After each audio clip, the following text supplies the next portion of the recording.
The mailbox was a sleek, brushed aluminum box that cost more than my first car. In the neighborhood of Shady Oaks, even the mailboxes had to meet a 20-page aesthetic guideline.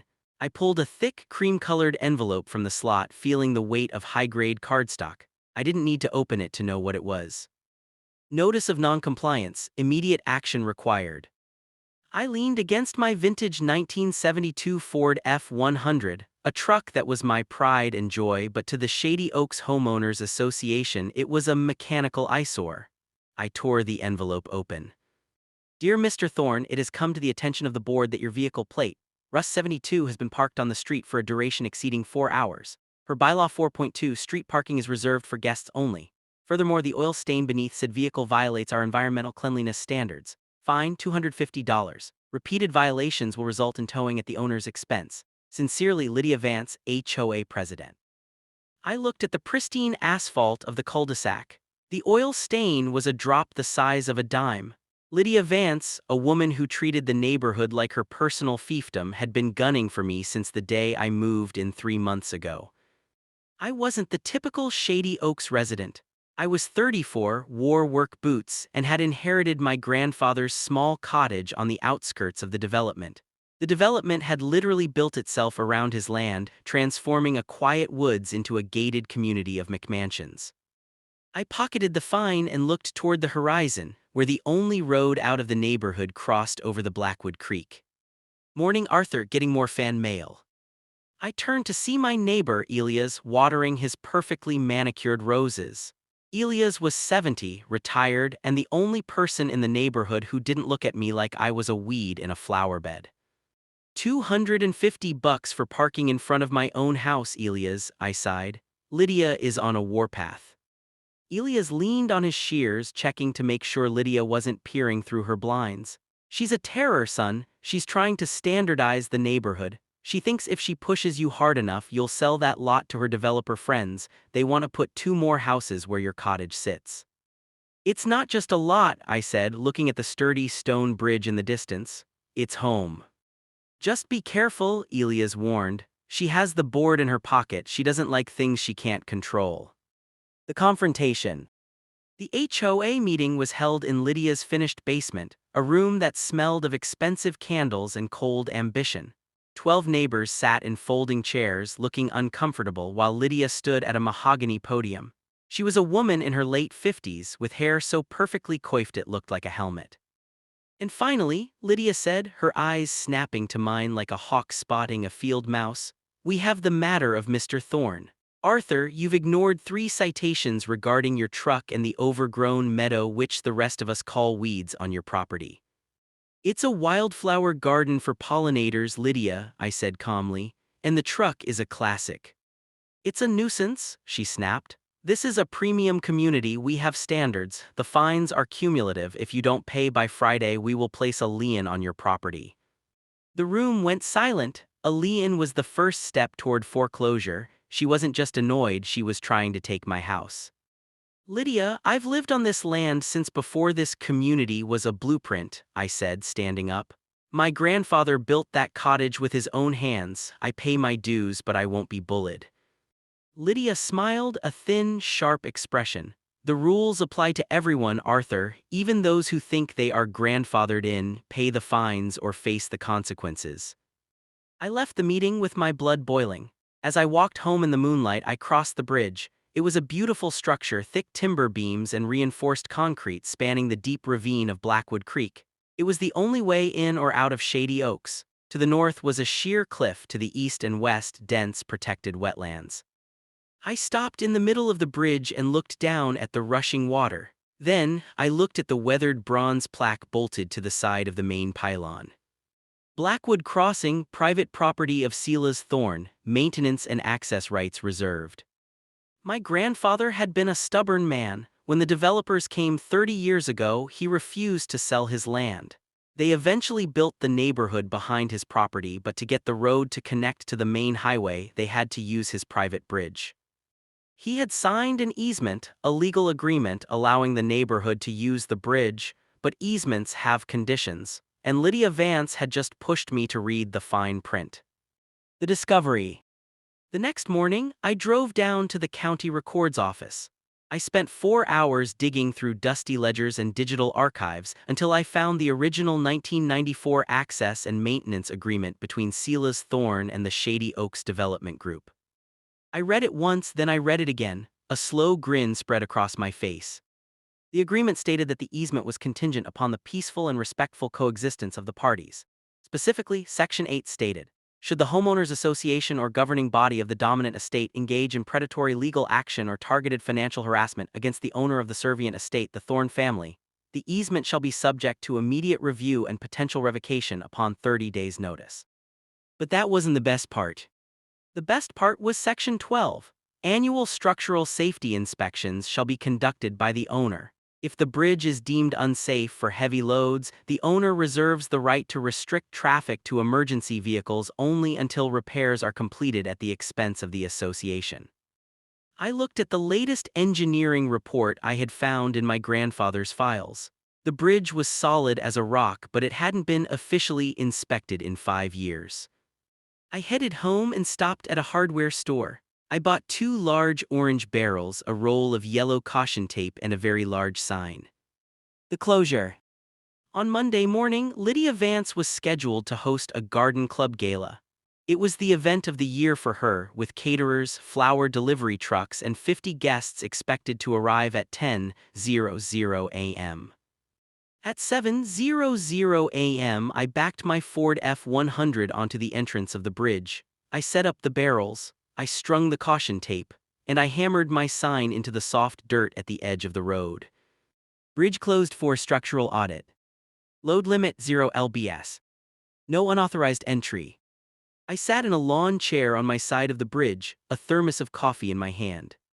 The first person to arrive was the mail carrier. He saw the sign, shrugged, and turned his truck around. Then came the UPS driver. Then, at 9:15 a.m., the first catering van arrived. I watched from my chair as the driver got out, looked at the sign, and tried to call someone on his radio. 10 minutes later, Lydia's white Mercedes SUV came screaming down the neighborhood road, skidding to a halt just inches from the caution tape. She jumped out, her face the color of a ripe beet. "Arthur, what on earth is this?" she screamed, gesturing wildly at the tape. "Morning, Lydia," I said, taking a slow sip of coffee. "Safety first." I was looking through some old records and realized the bridge hasn't had its mandatory structural audit in years. Until I can verify the integrity of the beams, I can't risk any heavy traffic. Liability, you understand. "This is ridiculous," she hissed. "I have 50 people coming in an hour, the caterers are stuck on the other side, move this junk immediately." "I can't do that, Lydia. If a guest drove over this and it collapsed, I'd be responsible. And since you're so fond of environmental standards, imagine the fines if a Mercedes ended up in the creek." "I am the president of the HOA, she shrieked. "I order you to open this road." "And I'm the owner of the bridge," I said, my voice dropping to a calm, hard edge. "You see, Lydia, you've been so busy looking for oil stains on my driveway that you forgot to check who owns the ground you're standing on. This bridge is private property. The easement you rely on is currently under administrative review due to the targeted financial harassment I've been receiving." Lydia went pale. You can't do that." "I can," I said. "Section 8 of the 1994 agreement. You tried to put a lien on my house, that's predatory legal action. It triggered my right to halt access." A line of cars was now forming behind her. Neighbors were getting out of their vehicles, whispering and pointing. Elias was there, hiding a smile behind his hand. "How long?" Lydia gasped. "An inspection takes time," I said. "Maybe a week, maybe a month. Depends on how quickly I can find an engineer who isn't bothered by mechanical eyesores." The negotiation. By noon, the neighborhood was in a state of total panic. People couldn't get to work. Grocery deliveries were canceled. The Garden Club Gala was a disaster. The guests were parked on the shoulder of the highway a mile away, unable to get in.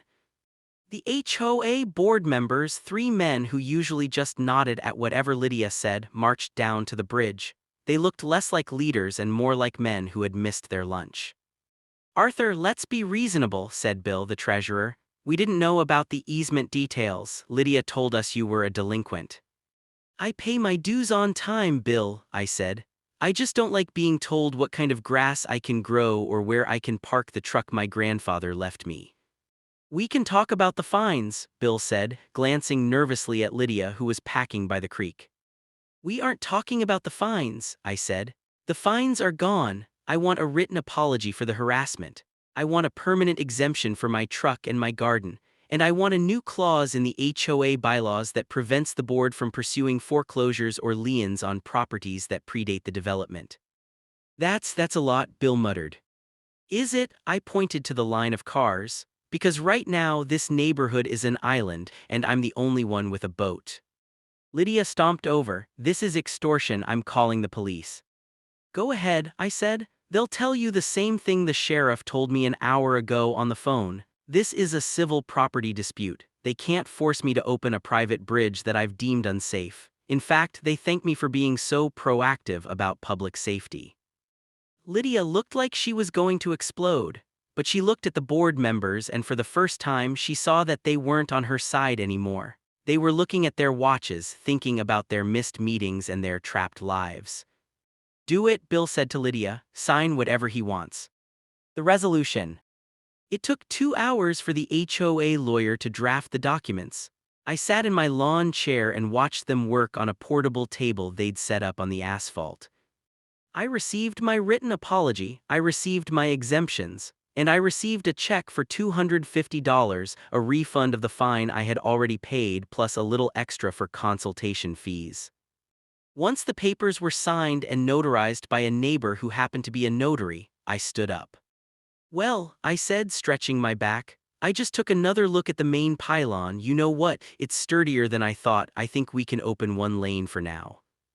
I moved the barrels. The roar of engines was instantaneous. Cars flooded out of the neighborhood like water through a broken dam. Lydia didn't say a word. She got into her Mercedes and drove away, her tires screeching. Elias walked over as the dust settled. He looked at the bridge, then at me. You're a mean man, Arthur Thorne, he said, grinning.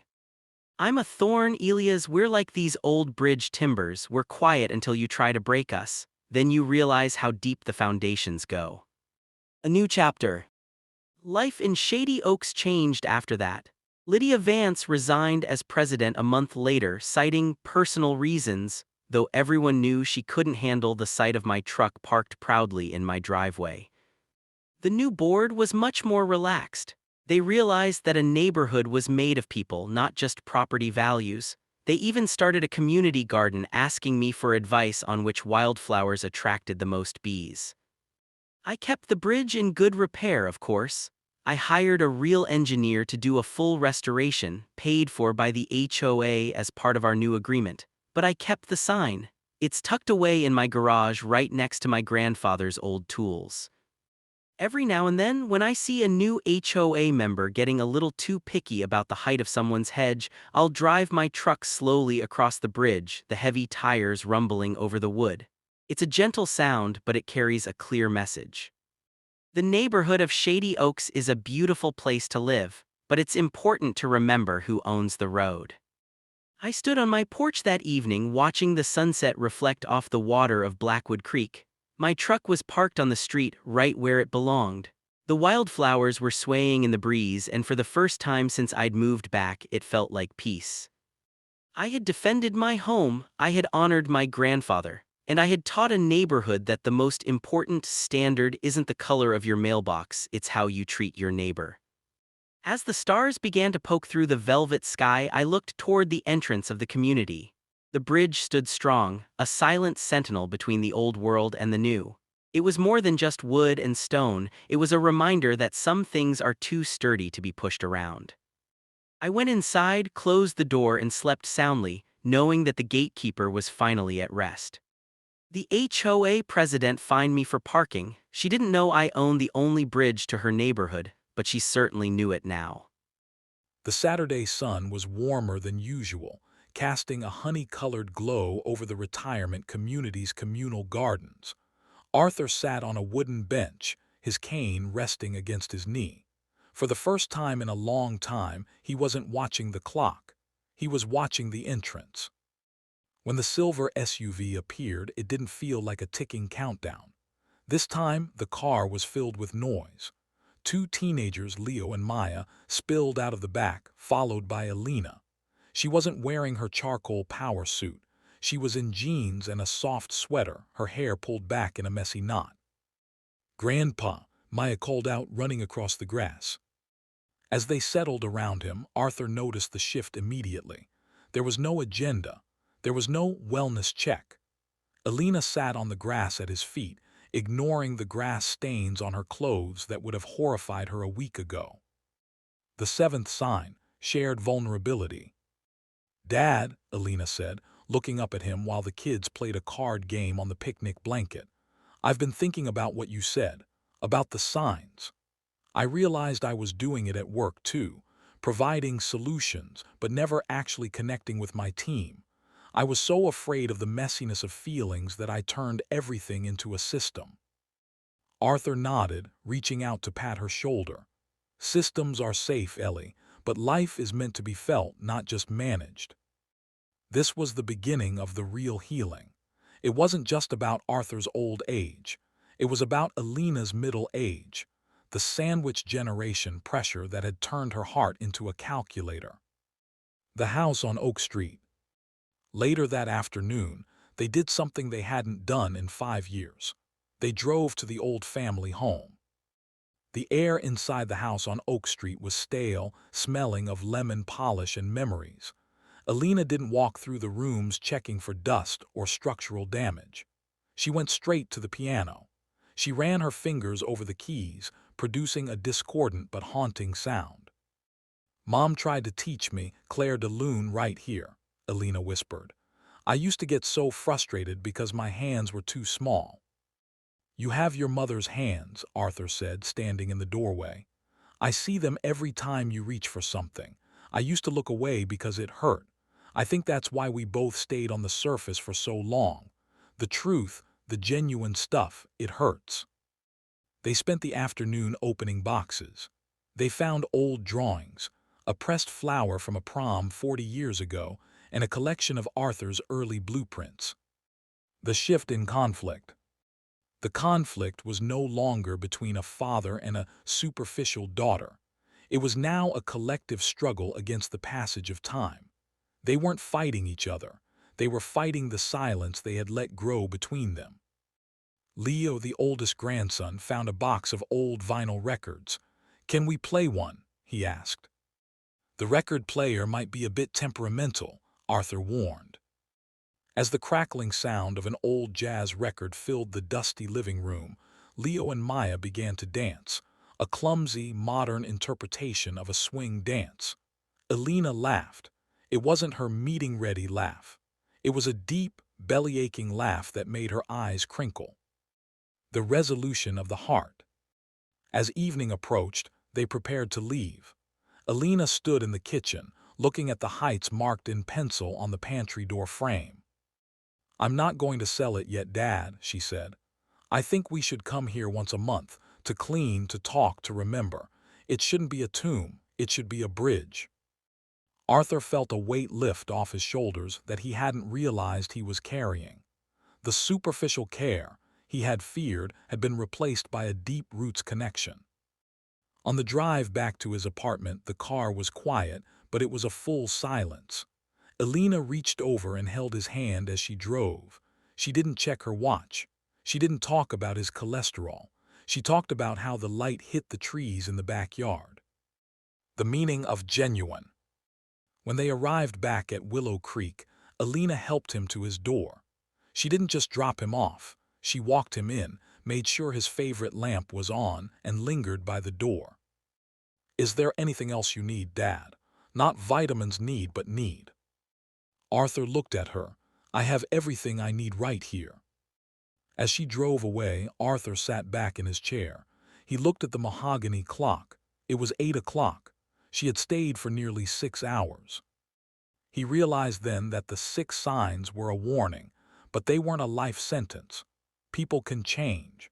Relationships can be salvaged from the wreckage of busy schedules and emotional avoidance. The concern was no longer a duty. It wasn't a check-in. It was a choice. He picked up a pen and a notepad. He began to write a letter to Alina, not about his health or his will, but about the day he first saw her as a baby, and how her eyes had looked exactly like they did today when she laughed in the old kitchen.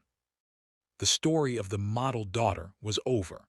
The story of Elena and Arthur had finally begun. 6 Signs of Superficial Care. Is your child's concern genuine? The title remained a memory, a catalyst for a transformation. Arthur knew now that genuine concern isn't found in the things you do, but in the parts of yourself you are willing to give away. He closed his eyes, the sound of the jazz record still echoing in his mind. And for the first time in years, he slept without the heavy companion of loneliness. Would you like me to write a short epilogue focusing on the grandchildren's perspective of this new family dynamic?